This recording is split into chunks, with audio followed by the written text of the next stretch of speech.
Okay, so in this video, I wanted to talk about the origins, like take a deeper dive into the origins of how someone becomes a narcissist, how someone becomes a sociopath or a psychopath. So, with someone with narcissistic personality disorder, it's often a mixture of genetic predispositions and environmental factors, such as them having inconsistent parenting, excessive praise, child childhood trauma that fosters an inflated yet fragile self-image. However, with psychopaths, they're, like I said before, they're part of the antisocial personality disorder cluster, and they are typically made through adverse environments like experiencing abuse, neglect, or poverty, which disrupts the social bonding and their impulse control. And then psychopaths, however, are born with strong genetic and neurobiological components, including abnormalities in the brain regions like the amygdala, which is involved in fear and empathy, and then the prefrontal cortex, which is responsible for decision making and impulse regulation. So, there are studies that suggest that psychopaths may have reduced gray matter in these areas, which is a leading cause of emotional detachment from birth or early infancy, whereas sociopaths can develop those traits as a result of their environment. The interesting thing is that psychopaths affect about 1% or make up about 1% of the general population. However, they make up 20 to 30% of the prison population, which that really doesn't surprise me, but it is interesting that the smallest percentage of the general population makes up a large portion of the prison population. And then sociopaths are more common, which they average about 3 to 4% overall of the general population. And then narcissistic personality disorder impacts between 1 to 6% with higher rates in clinical or high achieving environments. So the neurological and behavioral nuances amongst the three is that it, ex- it is expressed neurologically. Having trouble with words. But narcissists can or probably exhibit cold empathy, which means that they can understand other emotions. They can understand that other people have emotions, but cognitively, they can't feel them. Sorry, I said that wrong. So they can cognitively understand emotions, but they can't feel them. So they can understand why at a funeral someone would be crying, but they themselves would not feel that emotion. And they might cry because it's the thing to do at a funeral. That's what people expect you to do at a funeral. And it also gets them attention, but it's not because they actually feel it. It's just because, again, it's an attention seeking behavior. But this does allow them to have some relational manipulation without full detachment. But sociopaths are often reactive aggressive due to poor emotional regulation. And some brain scans will reveal that they have a heightened amygdala response to stress, but like a blunted sense when it comes to others' pain.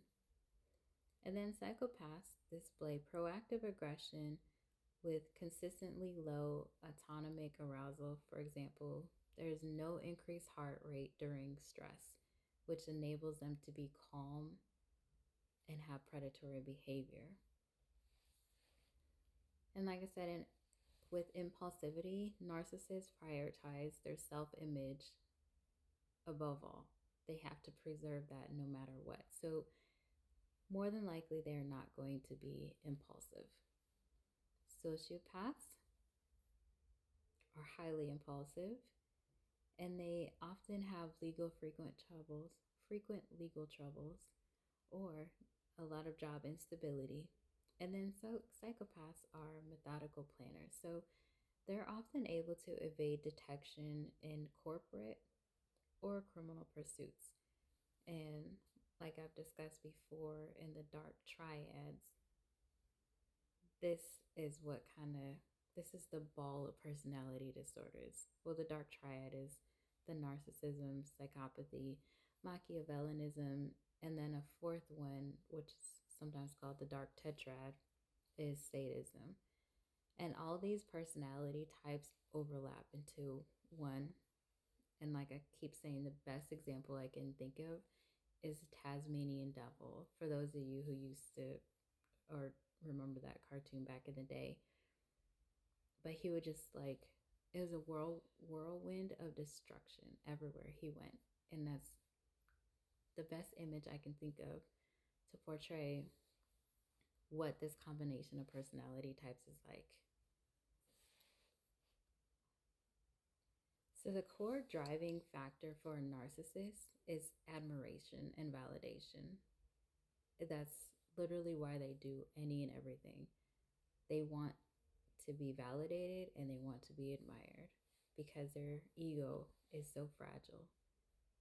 But it can lead to rage when they're criticized, even if it's the teeniest bit of criticism. Sociopaths are made, they seek immediate gratification and they exploit simply for power or the thrill, and it's often very chaotic. And then psychopaths, typically born, and these people pursue goals coldly and exploit systematically for gain with no emotional ties whatsoever. Then the emotional capacity for all three of these, narcissists can feel shame and envy and can feel remorse if it affects their self image. If it doesn't, there's no remorse.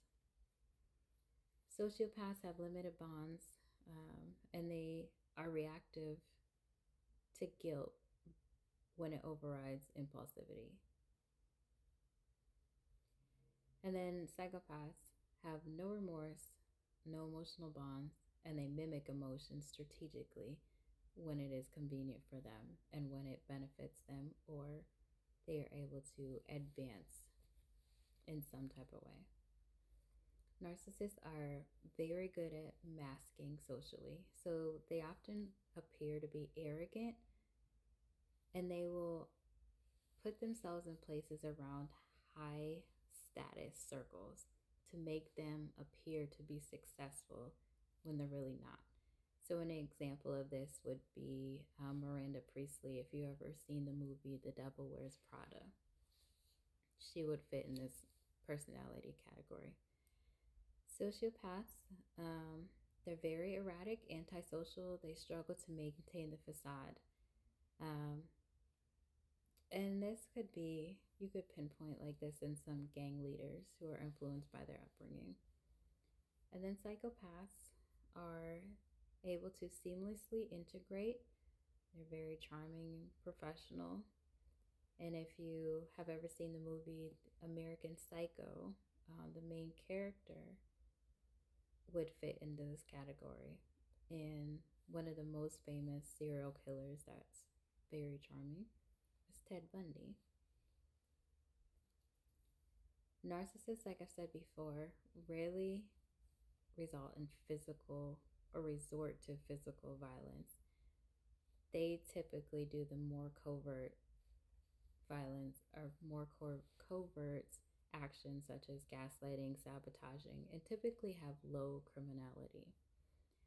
Sociopaths, however, are again very impulsive and they have higher arrest rates because they don't plan.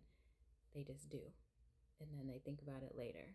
But it's their behavior is very erratic.